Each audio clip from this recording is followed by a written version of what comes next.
done, now still stand. Bring the water, bring the thunder and the storm. I don't care, I won't break my stride.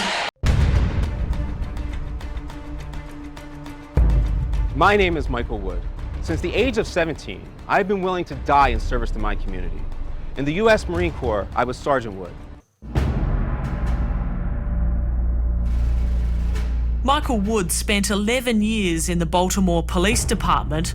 Michael Wood is a very honest individual. He was not liked by the Baltimore City Police because he didn't play the good old boy network game. As my career developed, I set out to understand why people offend, instead of how they offend. The reason why these consent decrees don't do anything is because there's no enforcement or changing of the mechanism of incentives for the officers. So all you're doing is talking about it. I certainly was going to cross. I was ready to shoot if I had to, but I was never going to cross that line. But you kind of wanted to shoot. Sure. Get what you inspect, not what you expect. So, or anywhere that's populated, is your metric is based off of arrest. So you don't actually go out and engage with the community because that would be time that you could be getting the arrest that you're expected to get to prove that you're a decent officer. So you actually don't have any incentive to communicate. Michael, we should be looking for goals to not have people end up in the criminal justice system. Instead, every solution we have is to push them into the criminal justice system.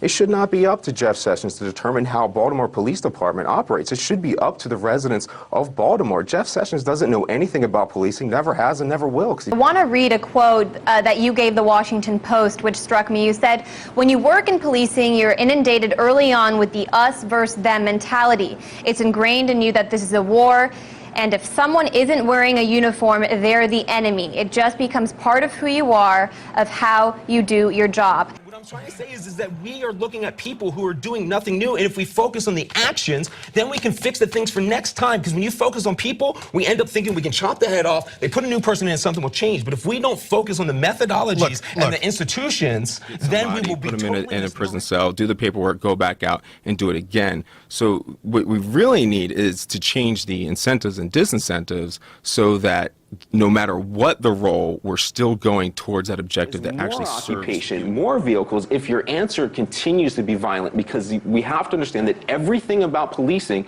is inherently violent. I have come in there with authority and told you what you will do.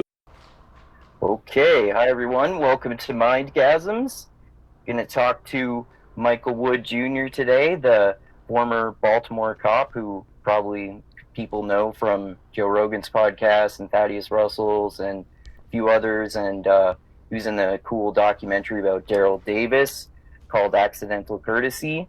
So yeah, I guess I wanted to get your opinion in particular about like I told you, like I have a lot of topics that I wanted to ask your opinion about, and like a lot of them are kind of interconnected, like, you know, this defund the police thing and how that relates to the riots in the DC Capitol and Trump getting impeached and banned on social media and the connection to free speech, and you know, Daryl Davis's connection to free speech, and how a lot of the problem with police brutality, in my opinion, is just the drug war in general and drugs being illegal. And I heard you and Eric Hunley talking about this a little bit too, about how the concept of race is kind of a crazy, ridiculous concept, and it's sure. Just weird to divide ourselves into racial categories. So yeah, like wherever you want to start with just my little spiel there, that would be good.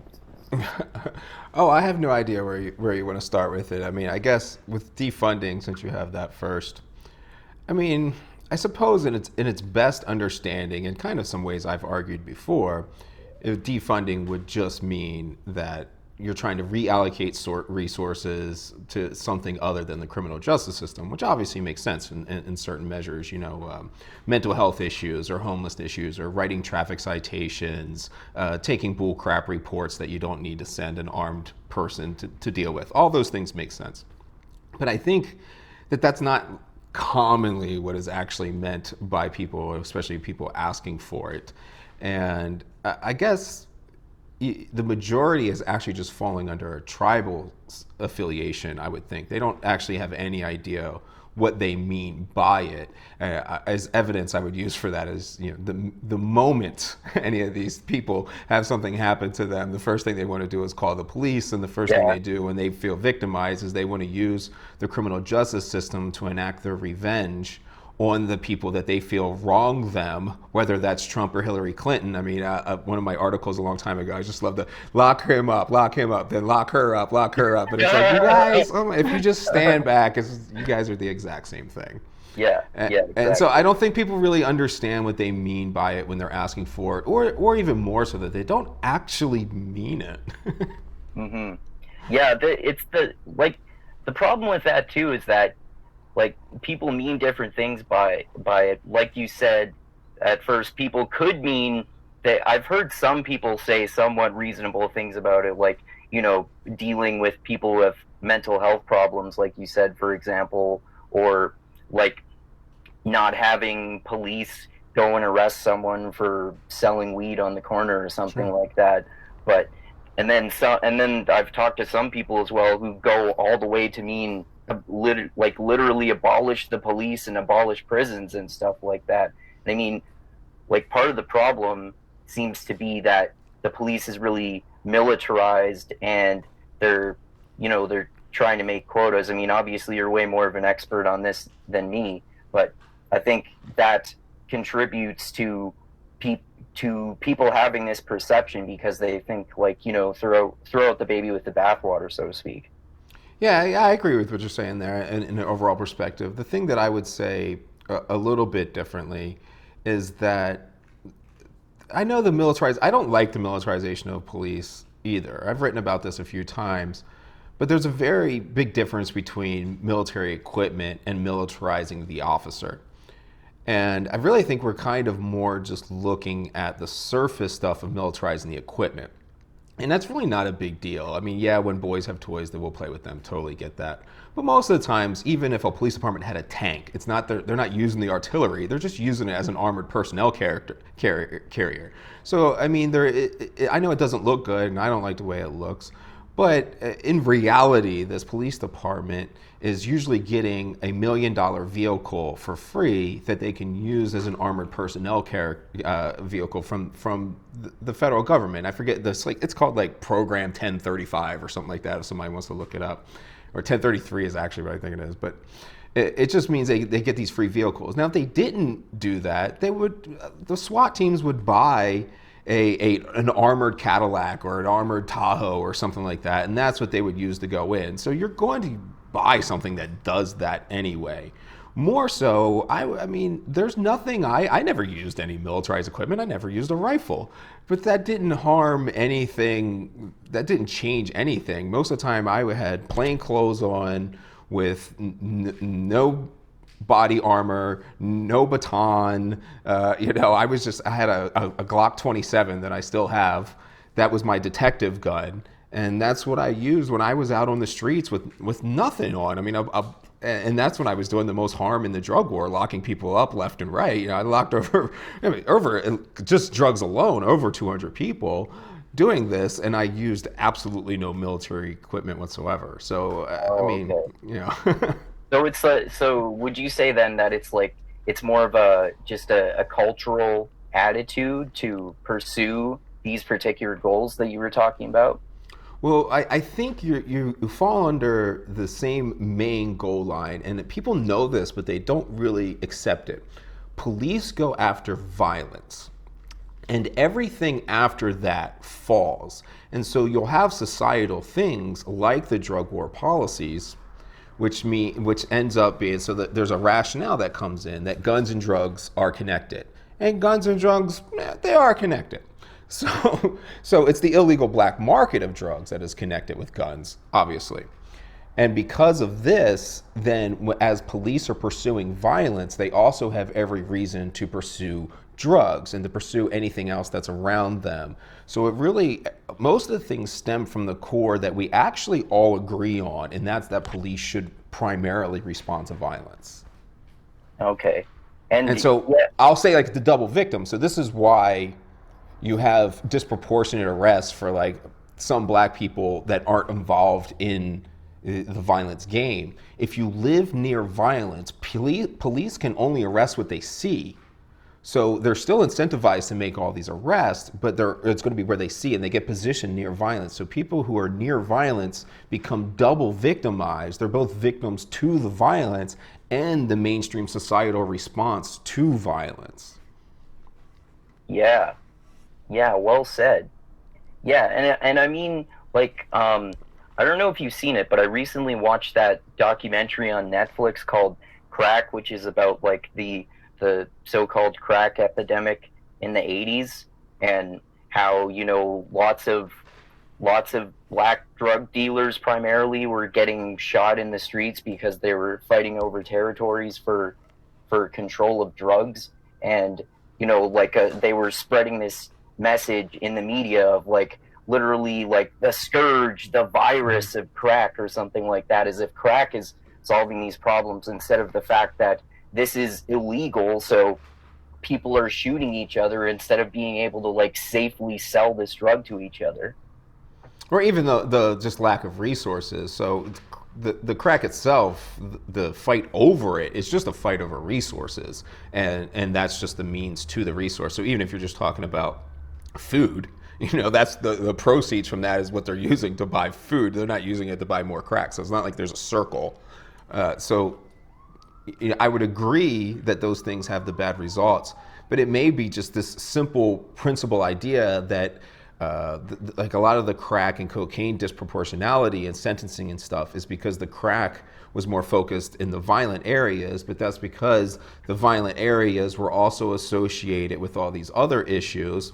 And then what happened is the other issues, the police go after violence. They don't go after cocaine on Wall Street because there's no violence. So that's how you get that weird double victim. It's like the violent person is still being wrong, but they're actually, that's how like the left and the right kind of ideas are both correct.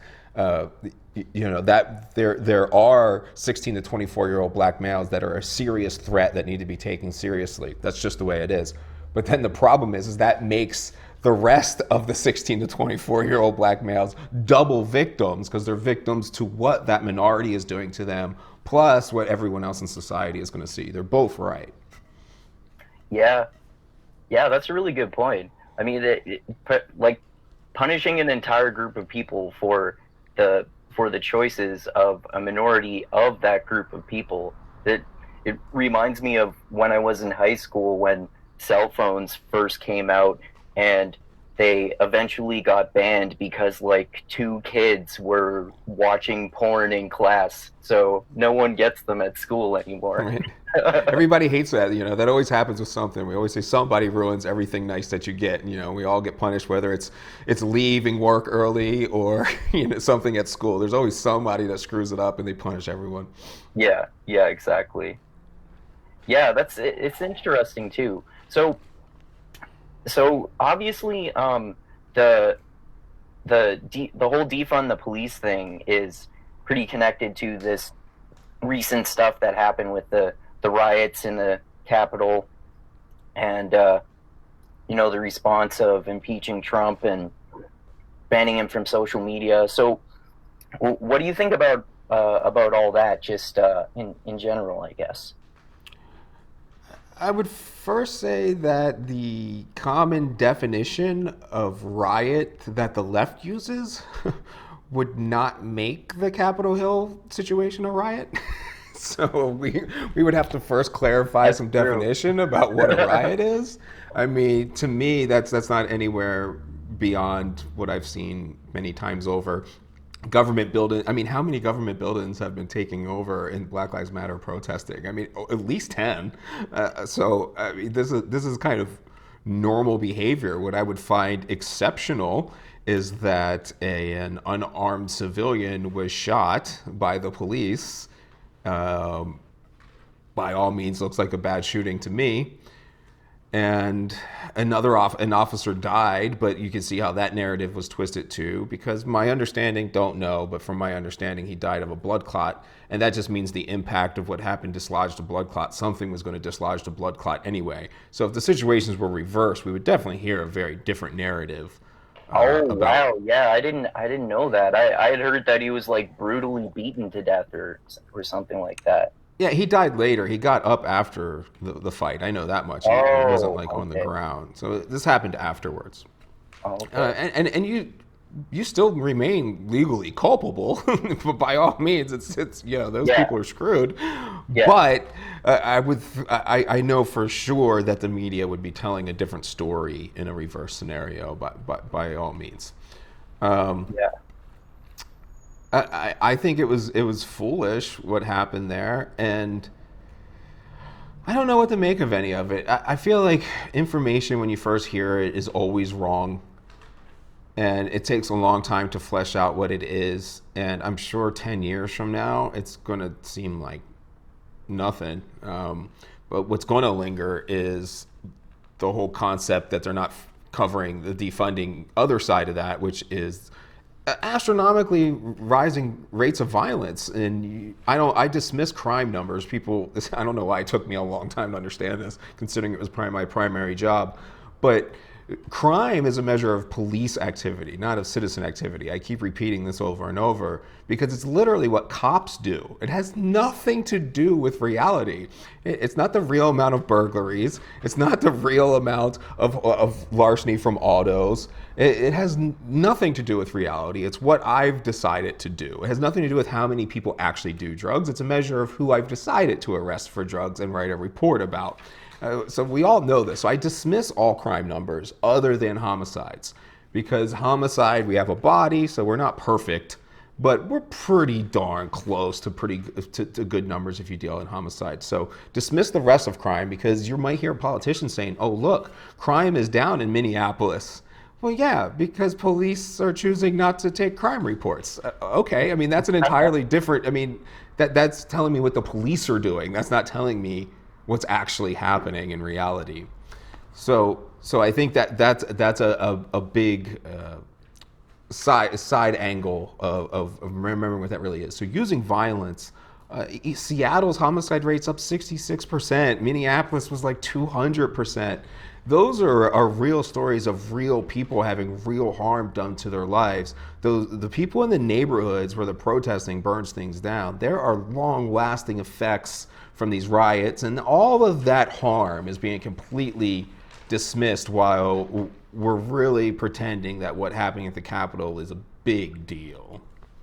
Yeah, that's a really good point. I mean, like even me, and I try to be like open-minded, and I agree with some left-wing stuff and some right-wing stuff, but even me was kind of like just as alarmed as as some of my, particularly like some of my lefty family members at first. But then, like people pointed out to me, like this stuff has been happening basically, but by according to your media sources, like you said, it's been downplayed depending on your political ideology. Yeah, I mean, and I even had a close friend of mine kind of say a couple of things that were weird. We talked about it, but wrote an article, and in the article stated that during the whole Black Lives Matter protesting, no cops were killed, and look what happened at the Capitol. And it's like, yeah, but the Capitol wasn't actually a cop being killed. That's definitely manslaughter. It's not murder.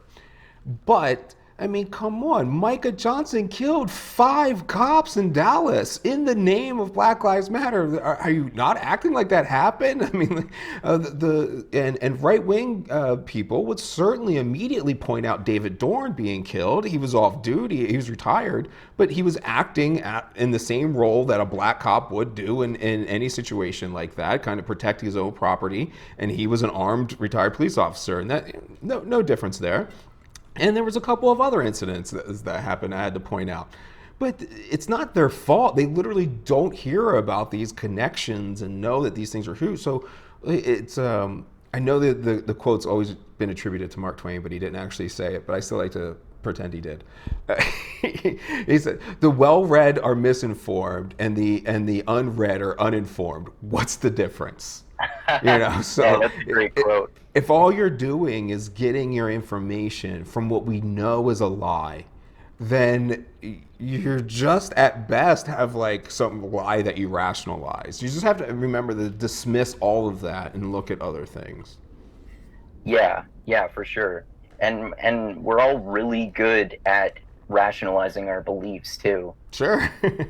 So what specifically would you think would be the better things to look at?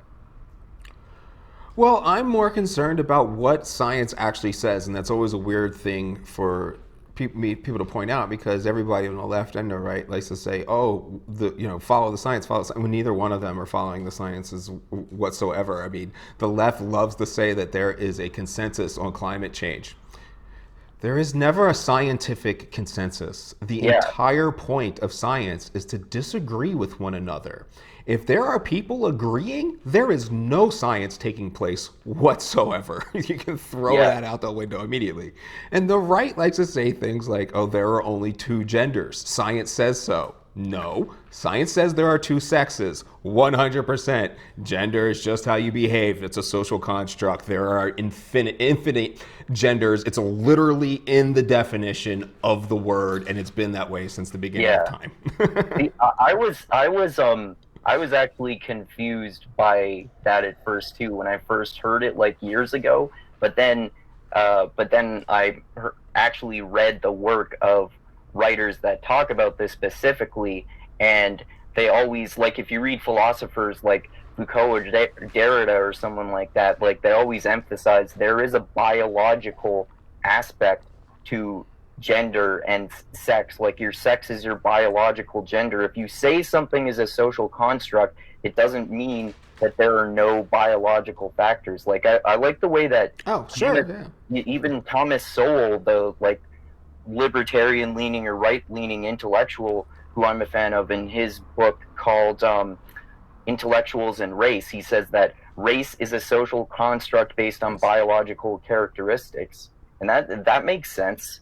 Yeah, you're just taking something and saying it means something when it doesn't mean that at all. It's like we even like to say, even our general vision of male and female, or man and woman, doesn't actually mean male and female. It's actually feminine versus masculine.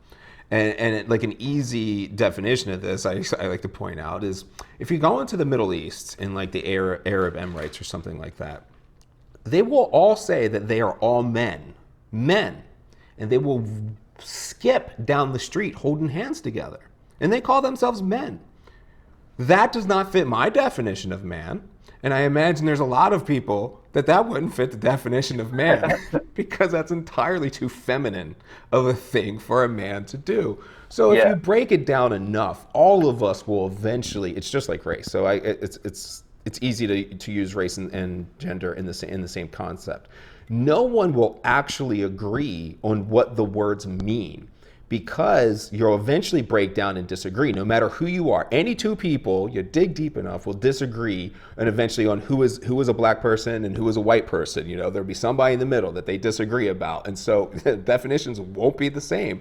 And the same thing with whether someone's what defines a man and what defines a woman. Eventually, someone's going to find a disagreement in that. So if you're doing that, you're in the realm of social constructs, and these things actually don't mean anything. You should dismiss.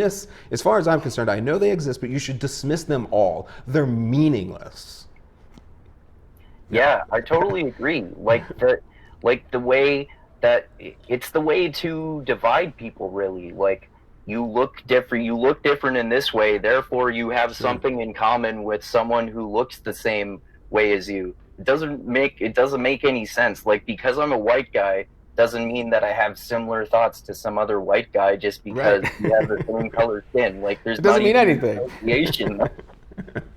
Yeah, I mean, it totally means absolutely nothing at all. But it does get you in trouble because people's core beliefs are centered around disagreeing with the truth of that. I mean, for instance, that automatically means there's no such thing as transgender. it doesn't, it's not real. There's no such thing. There's a transsexual. Sure, you can try to be a transsexual, but there's no such thing as transgender. And sports are not divided by man and woman. I don't know why we say that. It's because we just use those words interchangeably.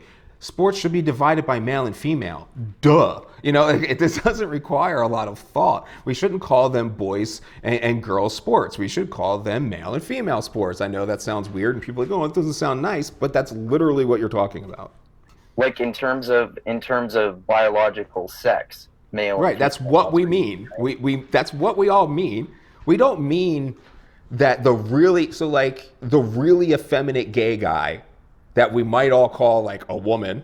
Hey girl, you know, you might do something like that. It doesn't mean he can't play male football. Of course he can. Right? But if he's gonna go, the girl and the same boy that's all butch, she can't come. Well, usually we let her play male sports because of the dynamic. But, you know, the male can't play female sports. It's just the way it is. It's a biological difference. We don't mean how feminine you are or how masculine you're acting. We literally mean male and female. Like your genitals. Right. That's exactly what we mean. And if you know, have anything with like how you live and anything to do with how you live. Nothing. Right. Yeah. Okay.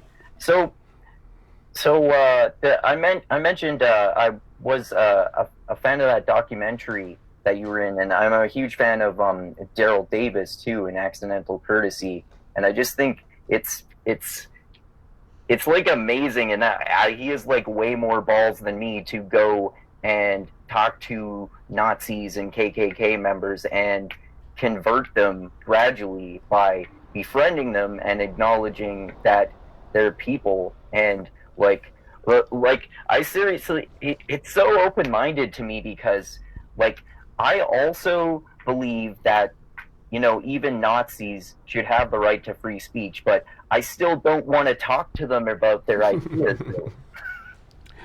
I don't know. I kind of like the idea of talking to them about their ideas as well. I think that's a good thing to do. I know a lot of people would disagree with certain elements of what Daryl does. Even from the pure principle that a lot, I don't know what word to use, but I mean very confident black powerish kind of males would tend to kind of view that as asking white people for acceptance. And that just would not be a cool thing to do. And I would probably fall more towards their side of the argument. In reverse situation, I wouldn't be asking for black people to accept me. I'm not going to do that now, and it's never going to happen. So I see the value in that, but I do have a hard time, just with my experiences in dealing with people, that I really don't think they mean that they're racist. I really don't. I think they kind of gravitate towards that, and they kind of get these ideologies because somebody told them those things, but I don't think they really mean it. And the idea that they would even start having a conversation with him kind of tells me they don't actually mean it. It seems that, especially with race, I would say with race more than anything else, they directly mean a culture.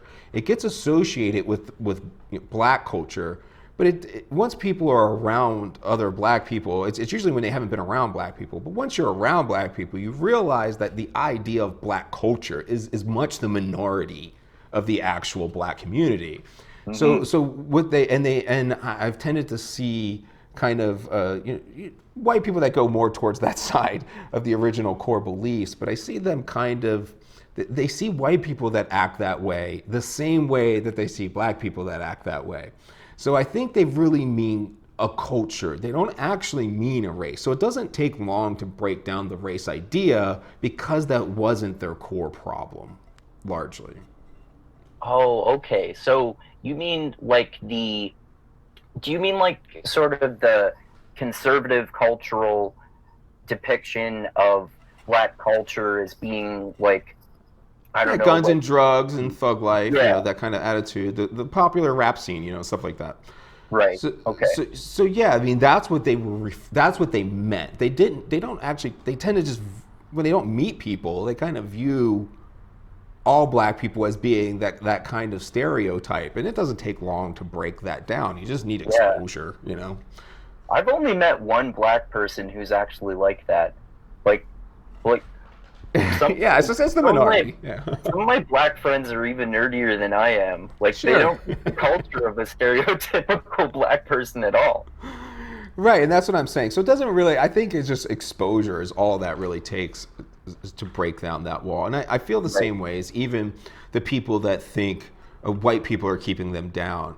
It's a little bit of a conversation, and they realize what they mean is that the elites in society, the oligarchy, is keeping them down. And and then the next step is to realize that applies to all of us. It's a class issue. You know, it's like it's not white people holding you down. It's the elites holding you down. And the news is like a lot of those elites are black people. So I don't, it's not race. That doesn't take long. Yeah, that's a really good point, because it also illustrates that, like, we're more united than we think we are, based on, like, the depiction of the media as all of this tribal political divide between people. Right, and I think that, I mean, I don't know. This is pure opinion territory, so take it as opinion. But it definitely seems like social media did have a lot to do with, and the media narrative itself, all of media, so just let's cluster them all together, had a lot to do with furthering this narrative of division. I mean, let's think about the first thing. I mean, what would Dr. King have gotten accomplished if he didn't work with Lyndon Johnson? I mean, come on. This is the left, the modern day left in the media would call Martin Luther King and Uncle Tom and dismiss everything he ever said and say he wasn't a real black person because he was a Republican Christian. He wouldn't have been voting for Joe Biden. I got news for you. And he would have been talking about unifying things in a practical manner. That's just the way it was. The idea that we've gotten away from that is kind of weird. A recent podcast, I might have even done an article about it, I did, was that the right has largely adopted Martin Luther King's principles, and somehow they're being called racist for that now. It's really mind blowing, and I'm not sure how to navigate that space. That's interesting. Yeah, I've heard Thaddeus Russell talk about that before, about how Martin Luther King, he would tell people, like, you know, you black people need to pull your pants up and stop doing absolutely, he would have, right? Yeah. He would have said that.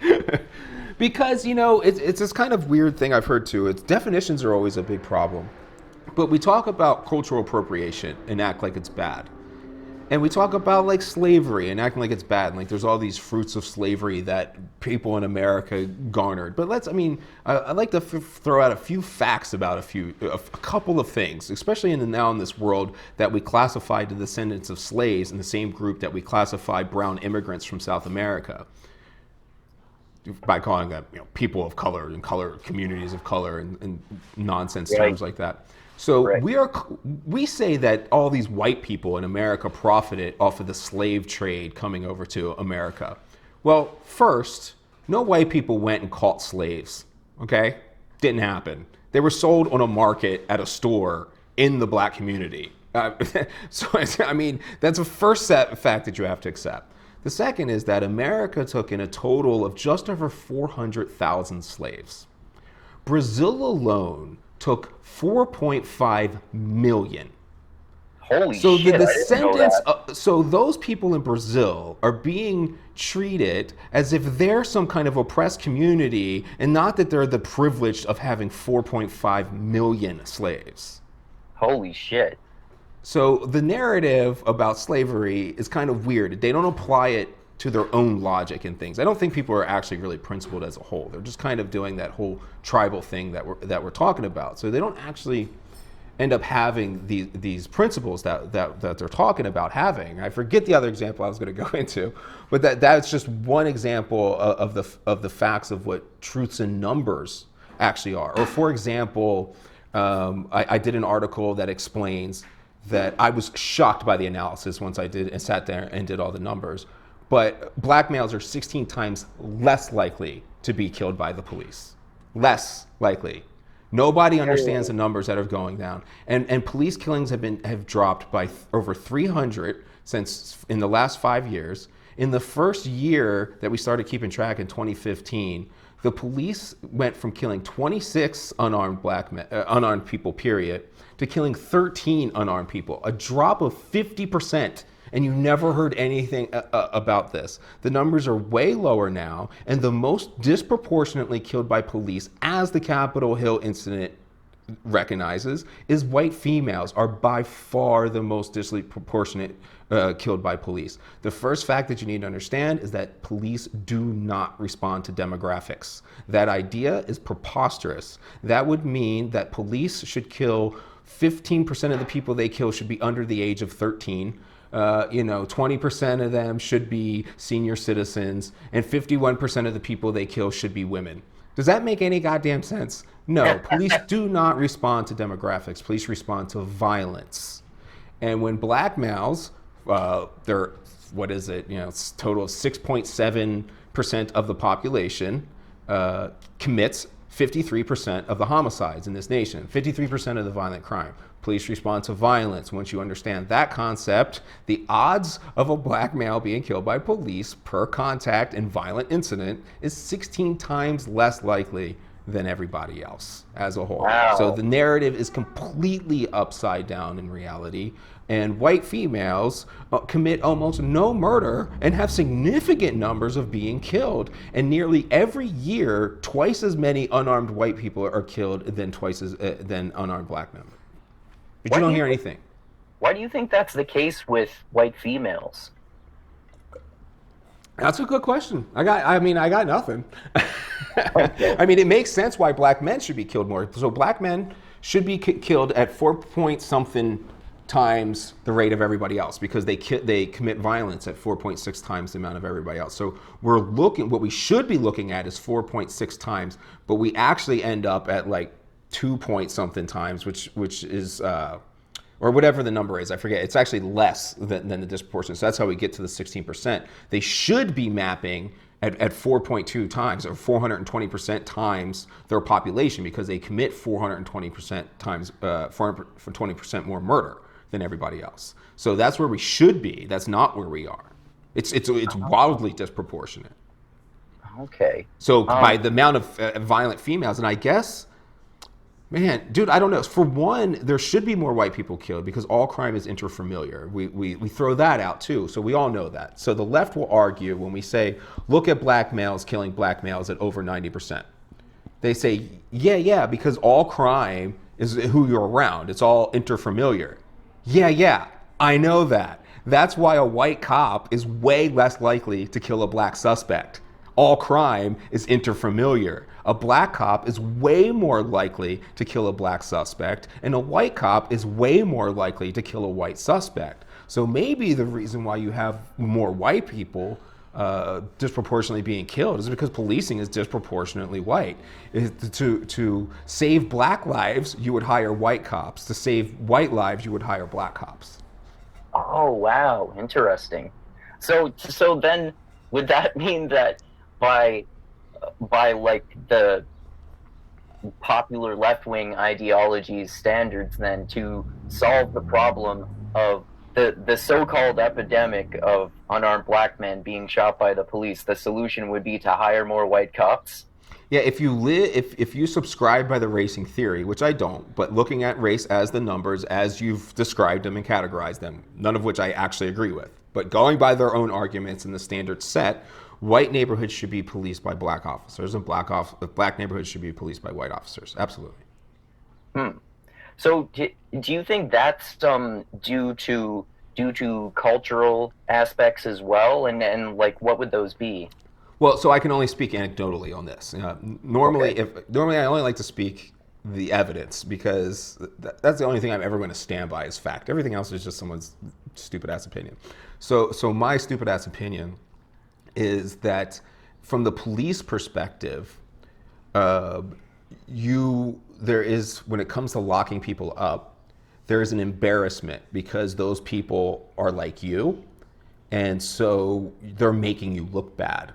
And I get that. I first noticed that with other black cops, because black cops were more aggressive. But then I also noticed that I would say shit to them like, "What's up with your people, yo?" Like, Why is your cousin acting like that? What's wrong with your uncle? And then so when it was white people we were locking up, they did the same thing to me, and then I would be like, I would lock the dude up and be even harsher to him because I'm like, now I gotta freaking deal with these guys ribbing me, So there is that certain aspect where it's because you're more associated with them making you look bad. And that's why I don't like the idea of police coming from the neighborhood that they live in. I think they need to understand the neighborhood they live in. But the idea that you should police your friends is silly. That's not going to work very well. I shouldn't be the cop in the same neighborhood of my mom and my 4 cousins and my best friends that I went to high school with. I don't know, I find that immediately dumb. I mean, one reason why I have no complaints of use of force or anything like that in my career in Baltimore in 11 years, and that would sound crazy, but I had no reason to use excessive force. I literally didn't. This was my job. Baltimore is not my home. I did not know these people. Nobody, it was mostly black people, didn't look like me, didn't act like me. This wasn't my culture. I was so disconnected from it that there was zero reason for me to be upset at some drug dealer. What the fuck am I going to be upset about him for? Right. Oh yeah, that's a really good point, because you hear that argument a lot, like that police should police in their own communities. But why do you think people say that? Like, some people say that it's good for police to police their own communities, like, because apparently, I don't know, they're going to have more sympathy for people who they live with or something like that. Yeah, I guess what they would eventually, if you had the conversation, would mean is what I was kind of alluding to earlier, that they mean someone that knows the culture. It's not necessarily that they would have to be from that block, but maybe they were from the other east side instead of the west side, and they still understood a lot of the neighborhoods they were in. I really think that's what they mean. They mean understanding the community that they work in. They don't mean from the community. I mean, and right now what really bothers me is that narrative has been out for a very long time. And I had officers that worked for me too, who grew up on the streets of East Baltimore, came up, stayed clean, when they say, oh, these kids don't have a chance. These kids came out of it, spick and span clean, became police officers because they were told cops should be from their neighborhoods, and that if you want to do something, you want change, and step up and do it. And these guys did it. And then 4 or 5 years after the ones that I knew achieved this goal of becoming these good cops from the neighborhood, working in those neighborhoods, they were being called racist by people from the county. And it was like, dude, I can't buy into this narrative whatsoever. Wow. So do you think that you didn't get any complaints of use of force? I think you said because I do technically have one complaint, but the reality is I didn't do it. My partner did. That son of a bitch. So technically there's one, but it was not me. That's why it did not get sustained, because it was not me. Okay. So do you think that you did well because you understood, you had a good understanding of how the communities worked, and you developed a way to be good at de-escalating situations instead of escalating them with violence? I wouldn't say that. I actually think the way to avoid a lot of things going bad is the initial violence. And it sounds bad to say it that way, I get that. But let's take these riots. There's zero chance with me as your police commander that you get past the first broken window. I'm sorry. That is just, it's over. Once you cross the line, I come hard, and I always came hard every single time. And it's not like I took bullshit or I was tolerant. I was fair, and I think that is really what mattered more in those communities. I really don't think those communities complain about police being fair or using force. They complain about it when it's excessive. It's not that you don't use force. It's when they cross the line after the handcuffs are on, or when it's a 9-year-old, or I don't think it takes a genius to know that you don't handcuff or pepper spray 9-year-olds. Like I don't think anyone ever had to tell me that. I knew that looked bad, and so I don't want to elevate myself. I think that's the vast majority of cops. It's just there's these tiny minorities that do things that get on, and it gets attributed to everybody else, and that's natural. And we all need to take the blame for that. It is on us as a profession, for sure. But people should recognize it doesn't have anything to do with me. And even when you talk about escalation of forces, it always reminds me of this one. Like, I didn't carry a baton. And that's one of my first levels in your escalation of force. You should use a baton, then you go to pepper spray, then you go to the taser, then you go to a firearm. It's common that people accept those kind of orders. But one day, my partner and I, we were chasing a robbery suspect. The robbery suspect was straight up fighting him. The guy was high on coke, and he just robbed a CVS. And we caught him on these tracks in the back, and we beat the snot out of this dude. Like, I mean, and he just kept coming. And it was these things where you're like, we were both like, just stop. And he just wouldn't stop. And because I started with a baton, the only thing I had in my hand was a baton, I just kept hitting him with the baton, hitting him with the baton, until his face, like every bone was shattered. And it was like, I realized it didn't matter how right I was. There was no way that me standing here in the middle of Baltimore City with a big metal stick, and luckily he was a white guy, that's probably why nobody cared. But so beating the shit out of somebody was ever going to look good. I had to find a different way. So I took that thing off and never used it again. Okay, because that's just, I don't think it takes a genius to realize you're never going to look good hitting someone with a stick. You know, like, yeah. So there's a lot of these things I think most people do kind of factor in, but you got to take the blame for the people around you, and we should speak up and we should be more animate about these things when we see them happen, and we don't. You know, I definitely covered for my officers. It was like, I kind of viewed it as part of my job. It's what a leader does in those type of environments, but we need to change that culture for sure. Okay. So how would you say, like, how true would you say it is that, you know, I've heard that it's like in these low income, high crime communities, like, people, contrary to the popular narrative, they actually want more cops to stop all the like gang violence and stuff in there. Yeah, I mean, that's a point I love to bring up to people that for some reason they never get, and I had to say it earlier today too. I spent 11 years in Baltimore, not all of it answering 911 calls, but doing with the things that people called the police and asked them to do. And here I was, a white boy from the county in a black city, doing that in all black neighborhoods for the most part. But no white people from the county were calling 911 and asking me to go do these things. These were all the residents of that community calling me and asking me to do those things and praising me when I did them. You know, it's not, I don't know why the disconnect is there. If you take a poll, especially in most of the neighborhoods this happened to, I mean, think about even where all the riots take place in Minneapolis and everything else. Yes, they want more cops up there because people just burn down half their stuff in their businesses that they go to, and you're coming from other places and committing acts of violence on their streets. What do you think they're going to ask for? I mean, I feel like a lot of things are on the surface and obvious. We're just not really thinking about them outside of our tribal affiliations. Yeah, that's a good point. Yeah. Well, so, I mean, think about me. I like to point this out too. Whenever somebody wants to say that policing is racist, they're not talking about the policing in Hoboken, middle of nowhere, Georgia. They're not talking about, they're not talking about the sheriff deputy chewing on some chaw in the middle of the street. That's not what they're talking about. They're talking about these major democratic cities that are almost all black, all run by them. And this is where they're saying the problem exists with racism. It always blew my mind. But here I was, one of those alleged, racist white cops being in a black city.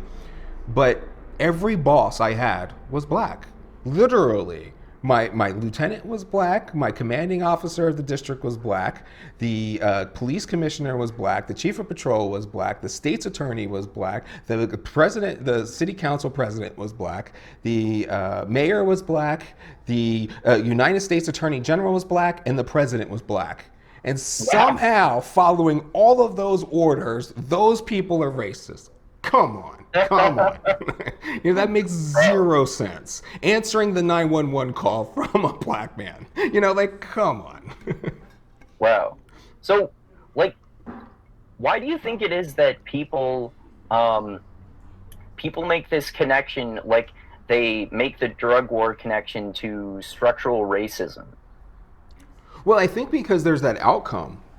So because of the violence that is more associated with lower income, because the violence is tied to income inequality and the fight for resources.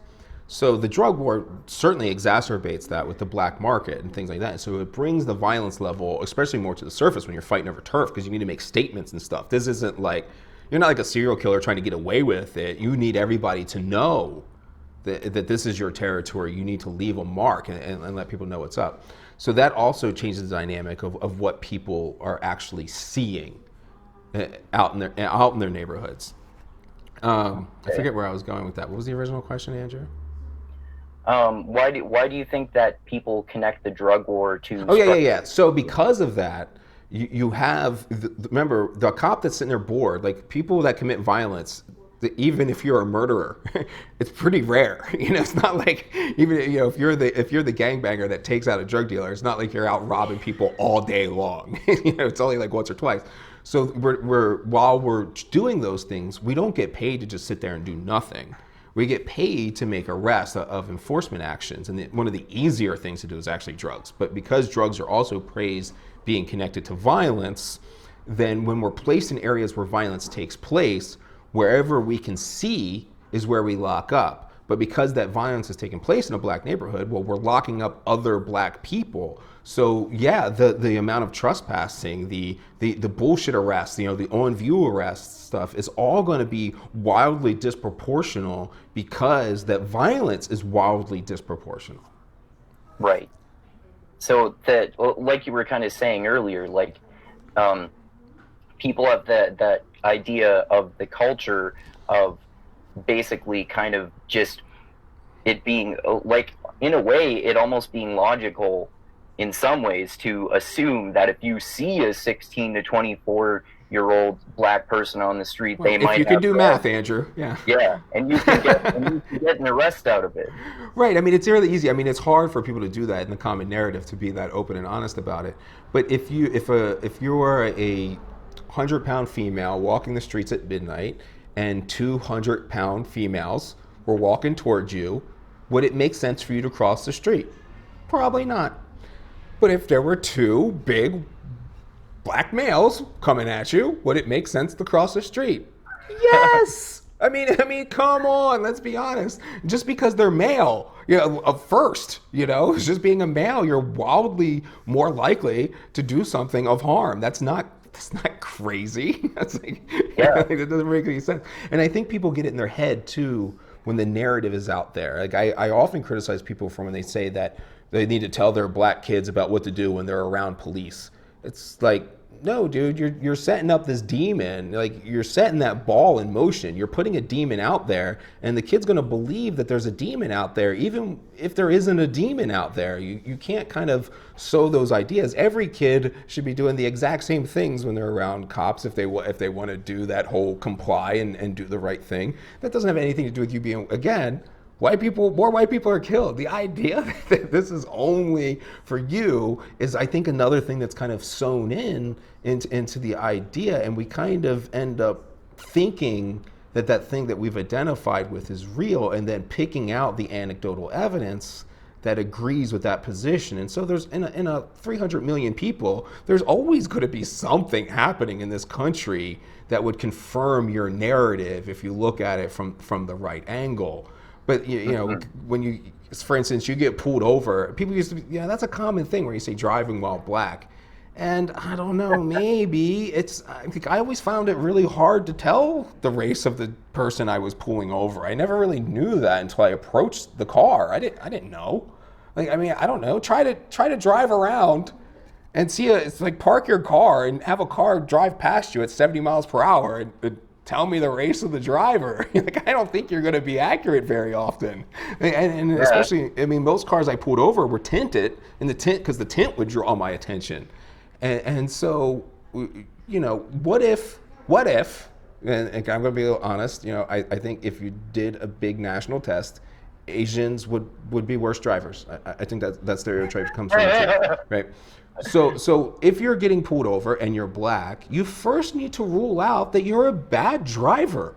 Maybe, on the whole, black males are worse drivers. I don't know. But you have to eliminate those kind of things first before you kind of blame some kind of ambiguous thing. And I think that's what it is they're kind of looking for that thing to blame. And that thing's not really in the data. So these conversations don't get very far because they don't have actual data to support their arguments. Like defunding the police, immediately the data says that defunding the police really breaks down these communities worse than anything. And I kind of attribute that to, if nothing, when there's a societal norm, I think a lot of our division is because we've lost the things that connect us as a whole.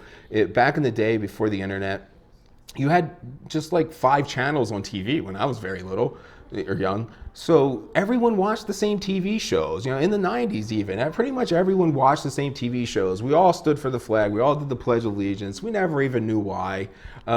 Religion, being a more common thing, I'm not so against anymore because I've kind of realized with the loss of religion in America and kind of atheism really winning the argument, there was just a lot of breakdown into these more isolated and group types of different religions, things that people started attaching to, like the gender and the far left and wokeism and all that kind of stuff, as like these sub-religions, and those things aren't uniting religions, or like the division religions. And there's probably, I always attribute it to the Joker in The Dark Knight, which is one of my favorite things I always have to talk about because the Joker is the good guy in the movie. I don't understand why this is so hard for people to understand. The Joker does what he has to do to save Gotham from the anarchy and tyranny of Batman, who goes around destroying the city and does nothing to actually stop crime. Conversely, the Joker gets rid of what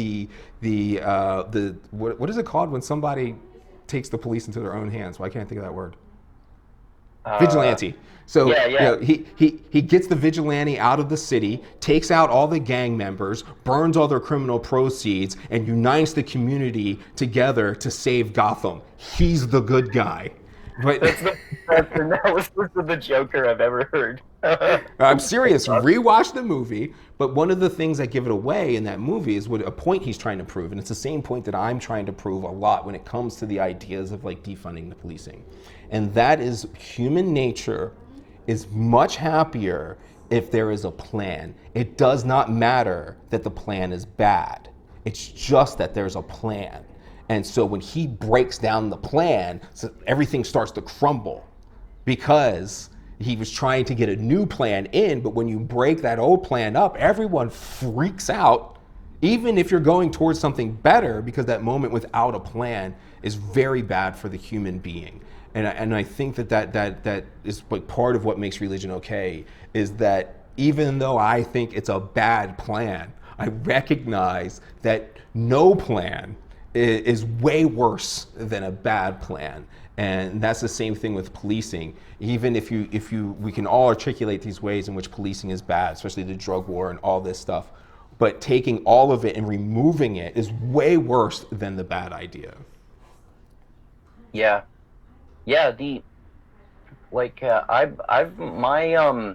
My mind has changed on religion in similar ways too. Like I was raised in a religious household, and then I eventually went all the way to becoming a militant atheist for a while. Yeah, me too. But then I learned from people like Jonathan Haidt about how, human beings aren't really rational. We just rationalize our intuitions. So trying to be rational and praise science as if it's some sort of religion in itself it's not really that different from religion. And there's some good things about religion. A lot of people can be religious without causing any harm to the world. So sure. I see the utility in it too. Totally see that in the sciences. And one of the rough things I get is people will be like, for one, I get offended when you send me a source that's like a newspaper article. And I'm like, did you seriously just cite the Washington Post? And they're like, oh, you want a Fox story? I'm like, no. I would be like, did you seriously just cite Fox? That's not, these aren't references. And so I'm like, find me something peer reviewed. And what people do is they believe that peer reviewed is true because it's peer reviewed. And that's not at all what it means.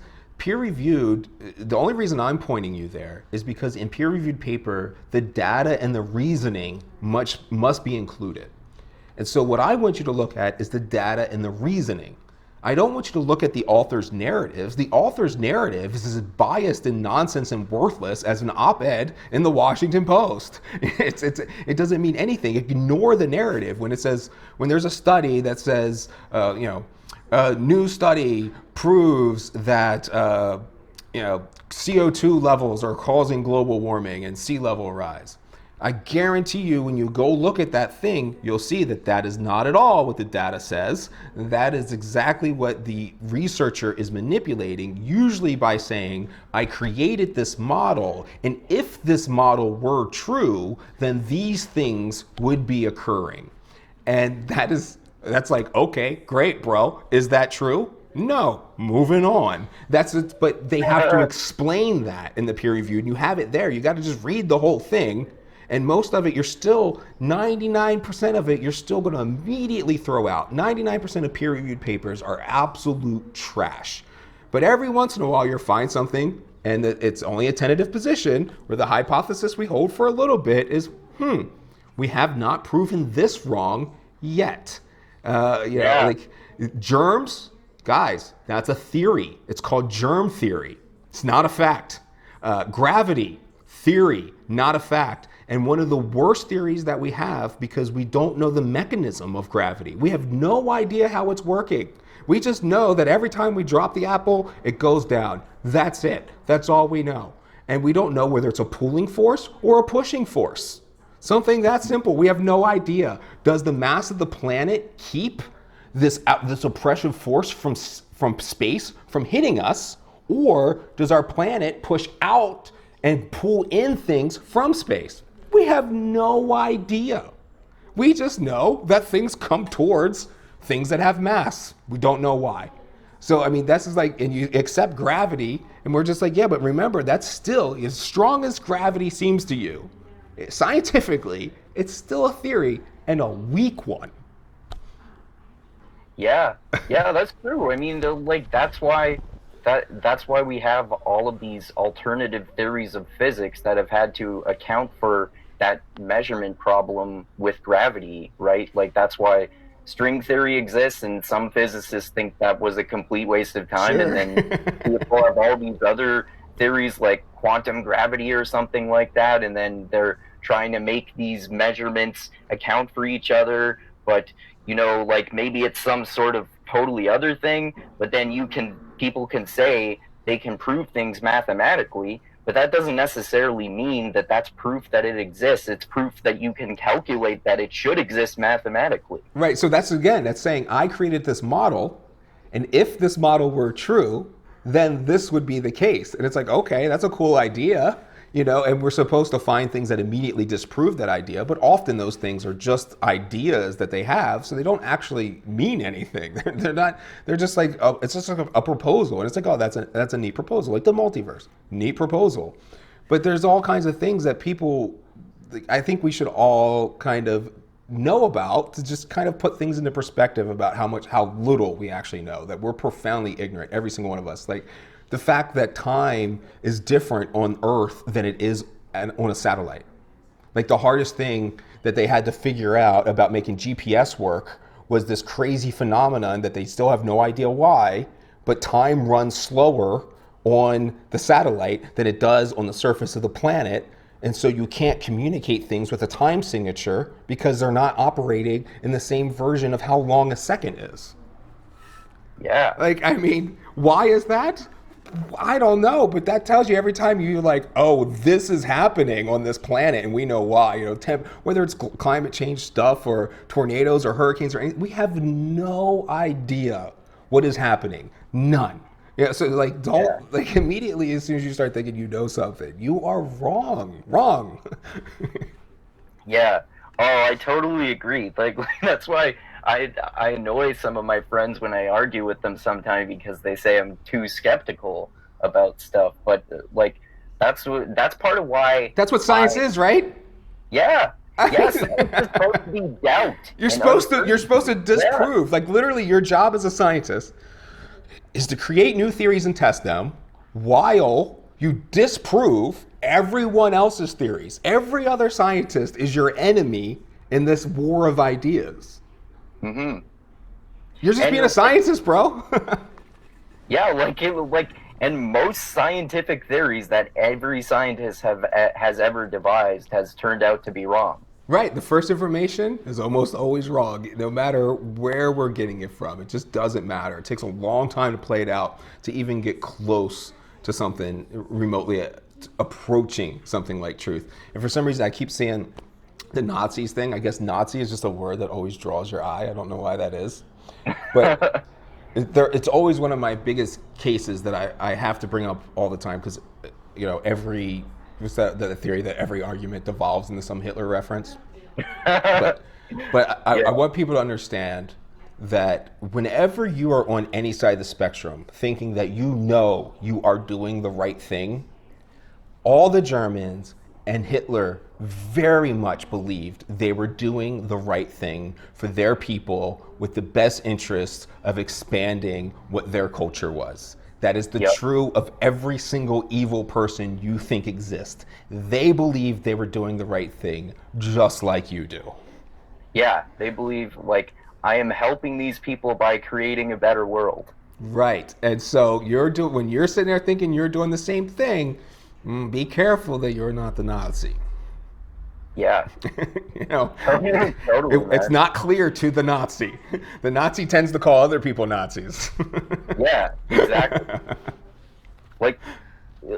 People don't I find it hard to believe that people deliberately do things out of malice.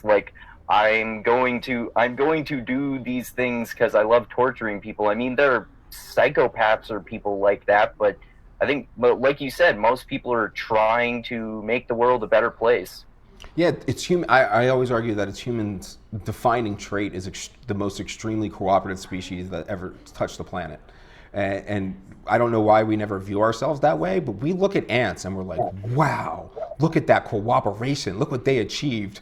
And it's like, yeah, man, go up in space and look at the planet. You'd be like, wow, look what they achieved. They used to be monkeys. Apes, but you know what I'm saying. We're still great apes. We're still apes. Don't forget that. We are just the allegedly most evolved ape. That's it. Yeah. We're out here building shit, bro. Yeah.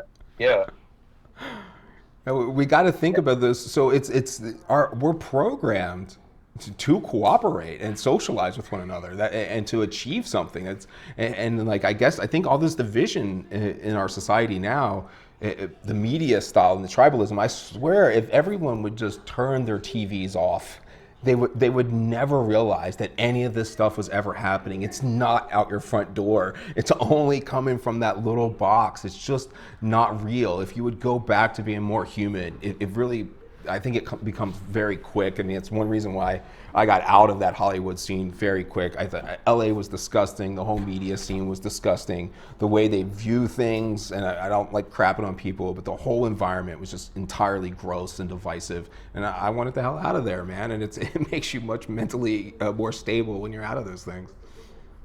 Yeah. I bet getting off Twitter too. Oh, it was so great. It was so great. Yeah. But I feel vindicated now because I feel like everyone realized what I was saying at the time. I was like, I'm off of here. This is nothing but vitriol. I mean, I can't say a single comment without everything trying to be outrage. I'm out. You guys are, I'm done. And it's like now everybody's like, oh man, Twitter's nothing but vitriol. It's like, yeah, it's clear. Yeah, it's funny. I've definitely gotten sucked into debates with people before that end up being just a giant waste of time, which is why I usually try to avoid that most of the time now, because I'd rather be doing other things that are more fun, like reading a book or watching a movie or something like that. Yeah, I mean, if nothing, I'll be like, man, I just wasted an hour on that. I could have got a Game of Madden in, if nothing, it was something I would have enjoyed way more. Yeah, exactly. But then you're like, I have to correct this thing that the fucking I know. dumbass for 69 said, man. Yeah, it's ridiculous, and I'm certainly that person too. I'm just sadly, I don't know whether it's genetic, it's nature or nurture, but I just love confrontation. Yeah, I'm very argumentative as well. Yeah. So it's like I want to do this, like come on, like you're telling me I'm wrong, boy, I'm gonna put you in your place. It's like I realize it's a really stupid. Like who am I proving anything to? It's stupid. Yeah. Well, it's funny too. Like, the one type of attitude that I have that it seems like you have as well is like basically the attitude that Daryl Davis has, which is even if you vehemently disagree with someone, it doesn't mean that you need to like disown them and cut them out of your life. Like, often I'm friends with some people who have totally different views from me. Like from stopping being a militant atheist, I became friends with an Orthodox Christian, which I never would have thought of before, and we have lots of interesting conversations about our disagreements. Right. I mean, I guess that's what we're looking for, really. I guess is those type of people. I'm not sure where that dividing line has come in. I feel like I think there's a clear one between the libertarian and the authoritarian kind of divide. And that might be the clearest one. And those on the liberty side, they want to have those discussions. I feel like that's kind of like the original American idea, is you wanted to just hash out all these issues, bring them to the forefront. It's not bad that you disagree, so what? Like we can, you're free to speak your mind, I'm free to speak my mind. And I think this is where you see like some of the crossover between far right and far left even coming together, or moderately left and moderately right, is when they get past that point and they realize that they're all basically saying the same things and there's someone else dividing them. I think that happens a lot when you get that crossover, but it's like for some reason we go back into our enclaves and lose it. I'm not exactly sure. I don't know whether it is the worst thing that the internet exists or the best thing, and this is just like a growth period or something, but we'll have to see where it goes. I don't know. I'm on the libertarian side, and I'm one of those people getting to the point where if this country were to split left and right, I mean, which is actually going to be more libertarian versus authoritarian split, like I'd probably be for it. Yeah. Yeah, I'm not into this. Like that's one reason why I left California too. I mean, I got away from all that stuff. It's like, no, this is everything I've seen about this authoritarian thing really bothers me. It's even when I first got into the movement, Black Lives Matter as the movement, I was really, it was all about police reform for one. It wasn't about police abolishment or anything like that. At the beginning, it was about police reform, changing the way police service their community, make them better at what they do, not eliminate them. So that the entire narrative completely went on its head. I don't know why that is or why it happened, but I watch people change from reform-minded to this very punitive punishment, vengeance mindset that they wanted to put into policy. And I like to say that I don't have any problem with the victim of a crime feeling the need for revenge, but I have a huge problem with us instituting into policy and institutionalizing revenge. And it's fine that you feel that way, but that doesn't mean you get to dictate how policing or the criminal justice system responds. And so instead of coming from this place where I thought we were talking about reforming the criminal justice system, it really was that the narrative turned to who's in control of the weapon of the criminal justice system. The first thing that they want to do is not investigate the leadership that led to Derek Chauvin's actions. They want to lock Derek Chauvin up in a prison cell in the very thing that they say is evil. And they want to overcharge him, and they want to do all these things. They don't want to go and look at where these problems actually started, where the solutions actually lie, which are way above the pond. These are the mayors, these are your politicians, the policymakers. This is who's creating these situations. So I don't even know where I'm going with that, but I watched that movement change, and so now I just don't really know. Part of me feels bad about even talking on the Joe Rogan show and doing things like that, because I feel like my words ended up just being used to provide credentials to people's preconceived narratives when it aligned. Not that they were listening to me like they probably do with any experts. They just say, well, this expert said, it's good. Like I've said that it's a good thing to move policing, certain aspects of policing away from the police department, such as like parking tickets or something like that. Like that's a good thing to do. And then they say, see, he's arguing for defunding. That is not what I said.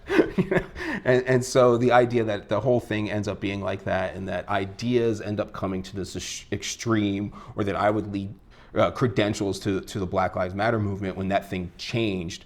I wonder if that was really, any of that was really worth it, and where we go with a lot of it. So I kind of got stuck, to be honest. Okay. How do you think Black Lives Matter changed?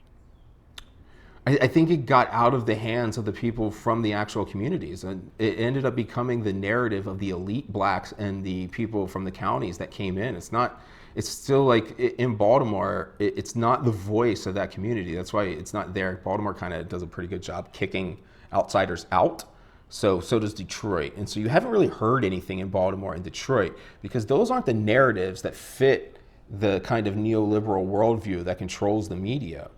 Those to the narrative, those would most black people in Baltimore would be coons to the narrative. They want more police. They want their police in their communities and things like that. They don't really believe, like drug dealers don't believe that it's because they're black that the cops are locking them up. They don't blame their race for their predicament. They just don't. And like a lot of those whole movements are deeply associated with Marxism and socialism now. And the creators of the movement did do that on purpose. It's on the website. This is no mystery. But every single drug dealer that's ever existed is a capitalist. So they don't, these people aren't seeing things. This is the actual streets in oppressed black communities. It's not the voice that you're hearing.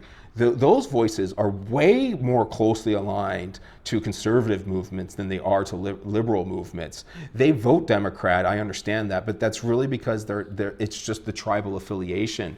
You're talking about Christians, you're talking about poor people coming up, liberty-minded people that believe in family values. That this is how the vast majority of the black community believes in going to get an education and the value of hard work. These are very much aligned to conservative beliefs. So I don't think you're going to hear them, because if you interview somebody, I mean, like Lil Wayne. I mean, if you interview Lil Wayne about race and the police, the narrative that you're going to get is vastly different than the narrative that you're going to get on the media. So Lil Wayne is not being asked to speak, at the Democratic National Convention, because he would tell you that racism is never a thing that he's ever observed, and he doesn't have any problem with the police, especially since a white cop saved his life.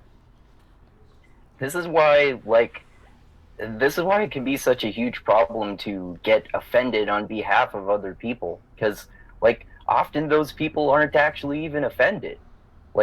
Yes, I say that. My wife and I used to argue about that all the time. I'm like, you can't be offended for somebody else. And one chooses to be offended. One is not offensive. That's actually, it's like your choice. If I call you a dickhead, whether you're offended or not is entirely up to you. It has nothing to do with me. I can call you a dickhead. You can laugh like you are right now and move on about it. Or you can be like, oh, I can't believe you said that to me. But these are all things that you decided to do. It has nothing to do with me. Yeah, you have to tie it to something. I think that's like one thing I talk about a lot. That since most people don't listen to long ass podcasts, we got to get off here soon. But one thing where was I going? Hold on.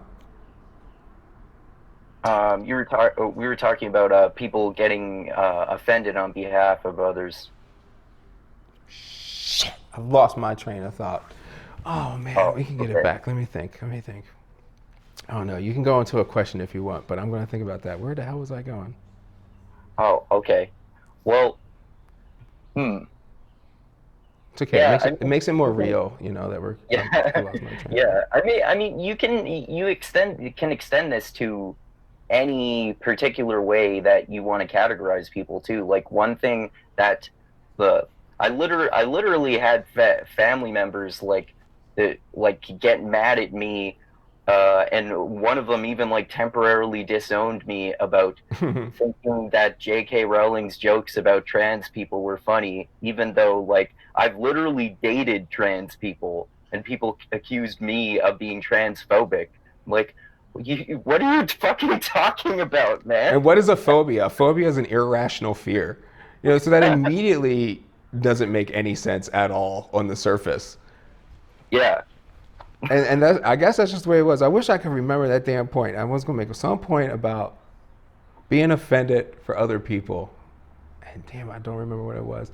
One of the ones that it kind of actually surprised me a bit was when I was in Standing Rock talking to some of the veterans that were Native Americans up there. When they were explaining the flag, they were offended. Like, it was the Kaepernick thing was going on too. And they were offended by that. And so I thought that was a weird like juxtaposition where, there are people that are offended by that because what they viewed the flag as being representative of the land that a lot of their ancestors had died for in our wars. Native Americans are the most disproportionate group in the military. A lot of people don't know that. So tons of super high percentage of veterans. And they would go and do these things all over again because they see that flag as representing the land. Whereas some other people who is being offended for those people saying that the flag is a symbol of oppression and they need to kneel for it, they're actually insulting the people that they think they're standing up for because they're being offended for someone else. And I was just like, oh man, this is everywhere. And then I moved to Arizona, and when we got here, I'm telling you, you will be in a room full of Mexican descendants, Mexican Americans, if you want to say that. They're all Americans in my book. I think it's a dumb way of looking at things. But you'll be in a room full of so-called immigrants, and if you don't stand for that flag, you're the oddball out. And they're all looking at you like, what are you doing? Not standing for this country. The reason they're here for a reason. It's like, that's kind of obvious, right? Like, why did they fight so hard to be here? They were viewing the country. So, they're saying the country's evil. The white liberals in San Francisco and media saying the country is evil and being offended for these immigrants here in Arizona who are more offended that you think they're in this box that you created for them. Like, you're never going to know these people, especially when you don't ever associate it with them. And I think that's really a lot of what happened within the Black Lives Matter movement too. It's just those people being offended for somebody else and don't actually know those communities. I would be very hard pressed to think that a single Antifa member has ever stepped foot in a neighborhood like West Baltimore. I can't imagine that a single one has ever done it. They would be so damn scared. So it's kind of like this whole thing, but I'm sure that exists in every angle of the spectrum when we're all just kind of have these weird limited groups where we think we just don't know these things. And I really wish that if there's one thing I could do and just wave my wand in the world, it would be that people would stop pretending to know things that they do not know. And I repeat that all the time because that is indistinguishable from a lie. When you pretend to know something that you do not know, you are lying right to my face. And I'll see that happen all the time where, somebody will start saying something and I'll have information where I immediately know that they're nonsense. Like, if anyone tells you that climate change has any kind of scientific consensus, they have not read a single bit of research on it ever. They've never read a single peer-reviewed paper. They've never done a bit of, they are pretending to know something that they do not know at all. That is, no matter who you are, and we all do it, we have to recognize that when you see someone else doing it, it's human nature. Start looking at all the areas where you're doing the same damn thing. I get on it all the time about, people will come to me and literally, I think there was a meme once where it was J.K. Rowling or something, and speaking of her, where somebody on Twitter was saying something about this character would never do that, in reply to, like, who is this person? Do they even know anything? It was the author of the book, you know? They're like, bro, no one knows the character better than, like, what are you talking about? You know, it's like, those are like, I feel like we're kind of in that mode where everyone feels like they can't say, I don't know. There was a podcast on that once, I think it was a Freakonomics podcast, where it was the three hardest words, to say. And I thought for some reason my dummy ass was like, oh, they're gonna say I love you. Like it's, I don't know. Like there's only 3 words I can think of. And then it was like, I don't know, or the 3 hardest words for people to say. And it's like, yeah, man. I think ever since I listened to that podcast like 10 years ago, I was like, God damn it. It's like, it's everywhere you go. People will just not say, oh, I don't know. I'm going to withhold opinion on that. Another great Freakonomics podcast episode that I listened to, similar to that one, was one where they were talking about how people are terrible at making predictions, and that experts in particular areas are actually even worse at making predictions than people who are not experts in those areas. Yeah, I mean, I think a lot of their early work, I've seen some things where I've really disagreed with some of the conclusions that they've reached on certain topics, but just reading their first 2 books really opened up my eyes to looking for, like, wait a minute, what does this actually mean? What is actually happening here? What else would this mean must be true if this was the case? And to look at things, because what you think you know, it's probably most assuredly wrong, and it's going to be attributed to something else than it is what you thought you were even looking at. Yeah. So a shout out to them, even though that Stephen Dubner, and I forget the other guy's name, that even though I think they've reached some bad conclusions in certain areas. Yeah. I think they reach some policing issues where, and it always makes me wonder too, we all do that. Whenever we speak outside of our niche bit of information, I think we all probably say really stupid things. So when they do their podcast and they start branching out into all these bigger categories, I swear, almost every time I hear somebody talk about policing, what they're saying is absolute nonsense. Like every single time, you know, if they have no experience on the street, what they say is crazy. And so what am I doing? You know, like that's why I'm like, I don't speak outside of my niche. You know, like I realize like if somebody wants to ask me about plumbing or decor or something like that, I'm like, I'm just gonna shut up. Like I don't know anything. You got to ask me about policing. Otherwise, I don't know anything. What conclusions did Freakonomics come to about policing that you thought were dumb? I think it was the disproportionality issue. And the main problem with almost all of the racially disproportionate arguments are they're hinged on the premise that police respond to demographics. And like we talked about at the beginning, that is I feel like that's got to be very obvious. You know, if you're claiming to research a subject and to know something, and your premise is that police disproportionately kill adults versus children, that's wrong. You know, like police don't respond to demographics. Police should be killing way more adults than children. There should not be an even split based upon their populations, right? You know, and when males commit 90-some% of the violence, should police be killing 90% of the time males? Yeah, because they commit the violence, but that's the only reason why. It's not, you know, it's not should they be disproportionately killing, you know, what other, you know, social construct do we have that you can fill in there or solid one? It doesn't matter what you are. No matter what demographic you're talking about, other than male, police should not be killing anything disproportionately. They shouldn't, you know, if teachers are 8% of the population, they shouldn't be killing 8% of the people they kill should not be teachers. You know, that's literally the premise of the argument that anyone that police respond to demographics has. Yeah, that's a really good point. And so it is really dumb, but you know, these are the things that it took me a long time thinking within my niche to even begin to break out of the things that I thought I knew. And that's true with all of us on every single subject. So whenever somebody talks to me about what they think about policing, I'm like, bro, what do you do? Well, I'm a plumber. Can you imagine if I started giving you opinions about what I think plumbers should be doing? That'd be pretty dumb, right? It's like, I mean, and if I went to school for being a plumber, and you know, I did the homework, I gotta have something. You know, there has to be some kind of qualification that you have actual knowledge or experience in the subject that you're about to pretend to have a valuable opinion about. Yeah, totally. And it's not because you called a plumber, just like, it's not because you were a victim of police violence. Being a victim does not give you a better perspective. It probably gives you a worse perspective. Yeah, for sure. All right, well, I know you said you wanted to end soon, so we can end. What is Amsterdam? Someone in the comments asked you about Amsterdam. What's that? So Amsterdam's in the Wire.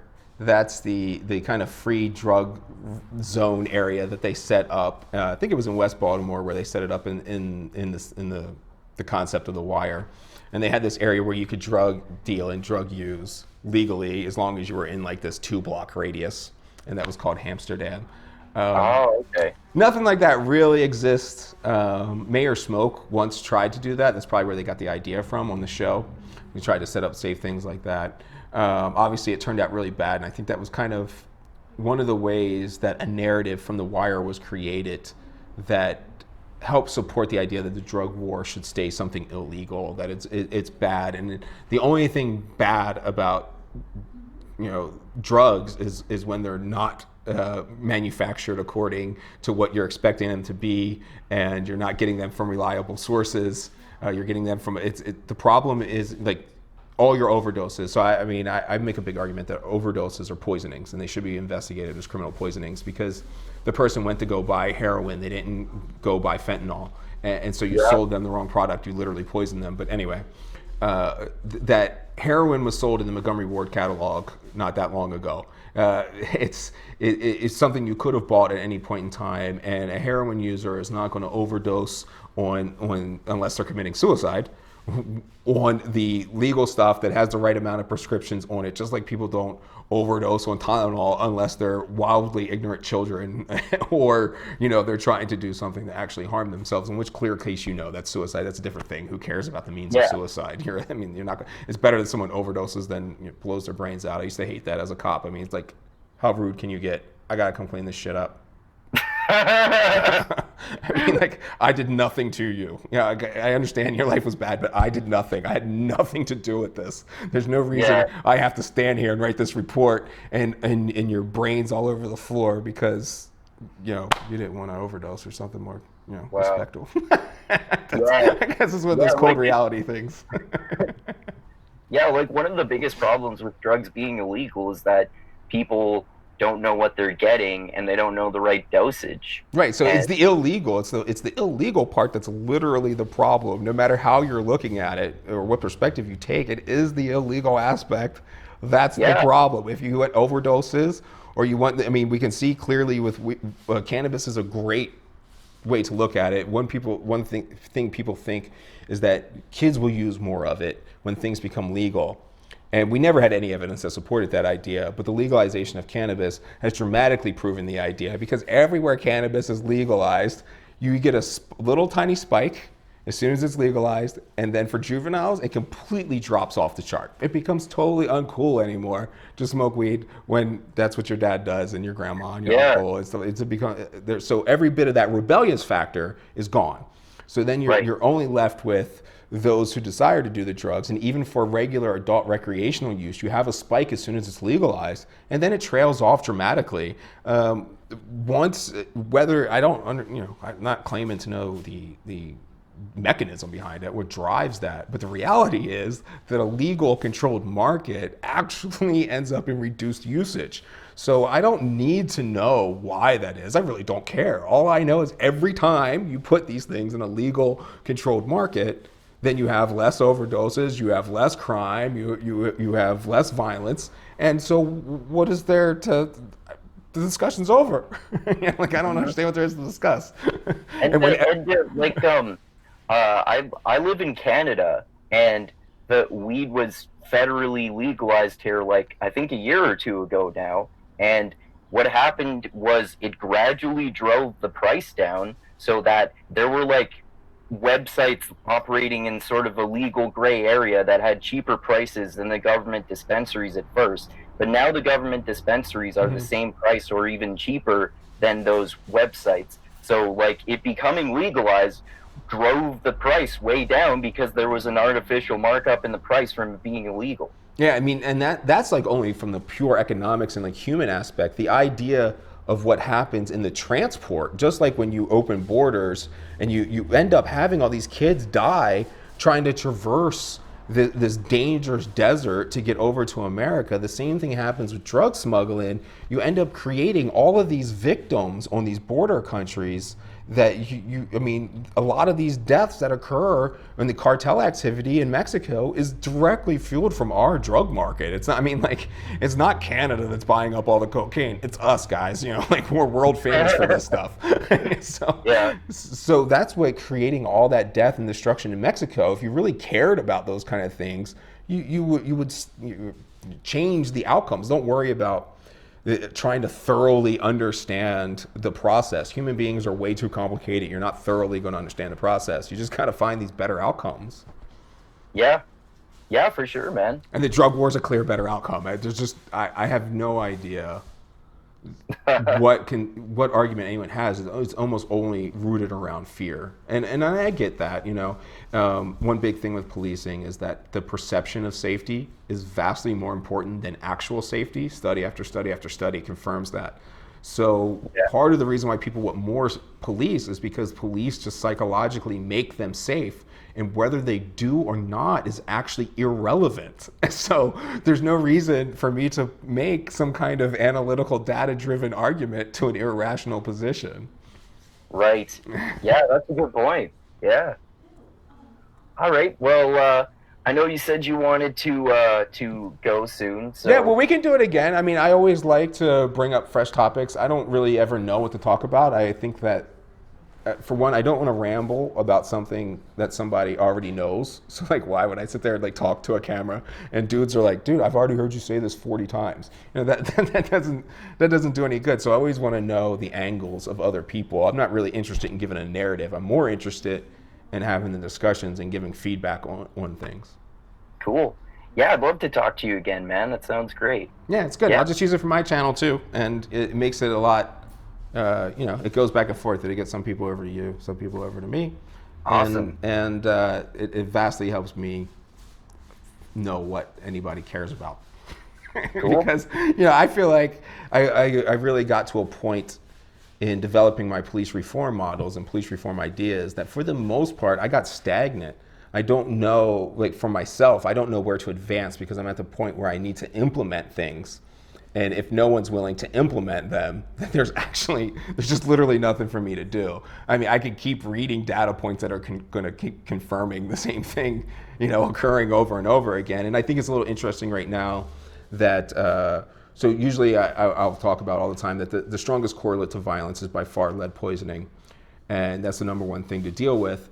But the third thing is local instability, and you can see now that my argument of the order has fallen apart in certain places because local instability in places like Seattle and Minneapolis and Portland, in New York, the local instability has overwhelmed the lead poisoning. So if I was a police commander right now in charge of an agency, I would be using the pulpit as much as I could to explain that the situation that we were in, where we were actually past the scientific phase, we were in a cultural phase of causing violence because our local stability broke down.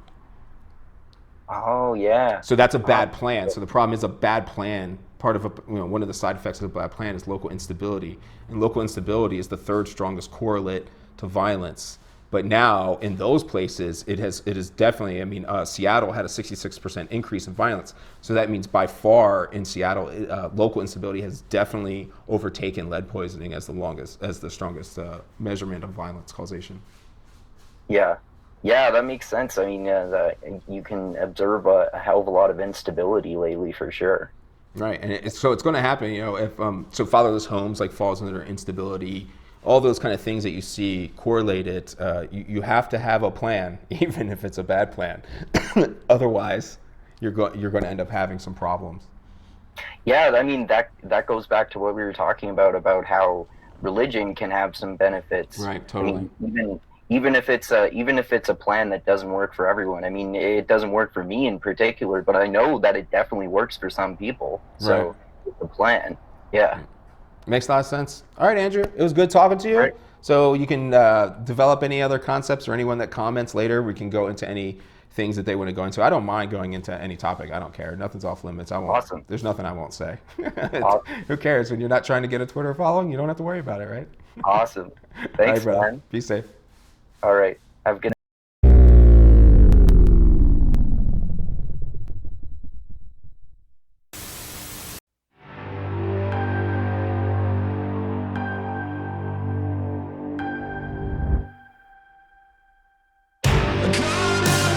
It's cute that you think you can try to break me.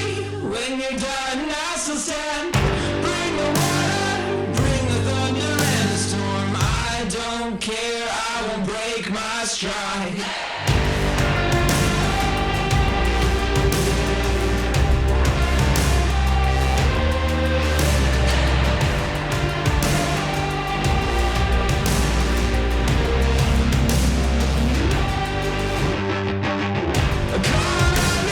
It's cute that you think you can try to break me. When you're done, I still stand. Bring the water, bring the thunder and the storm. I don't care, I will break my stride.